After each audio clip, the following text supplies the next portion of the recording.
Across the street, if I gotta go against the grain, that means advisors, what do they call themselves, advisors, some managers or consultants, whatever they hot under, you know what I mean? You know, at the end of the day, the fighters, not all, but over 60%, I believe, especially when they see this video, is going to start to look at themselves and say, after they get the money, after they get, you know, a belt or belts, where is their legacy when it's all said and done?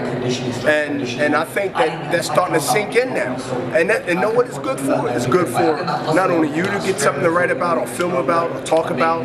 The network's excited. Now, boxing is not in a recession or not in a situation of they don't make big matches. They don't have the Super Bowl in their sport. They don't have the big fights like the 70s and the 80s. We're never going to get those days back. They was rare, unique days in history that built the foundation that we stand on.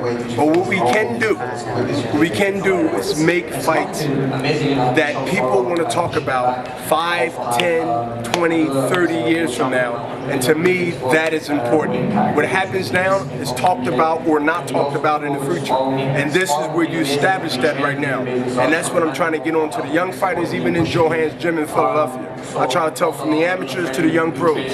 If you're in this to make a few dollars, you can do that. That's not really a big challenge. You want to accomplish that. But if you're in it to make a name and to make history last longer than anything that you can spend, then you can have both. You can have that and also have your history too. And I think it's starting to sink in. At least Amir Khan might be opening up the door where other fighters will say, Amir Khan went across the street, whether he was allowed to or not. That's irrelevant.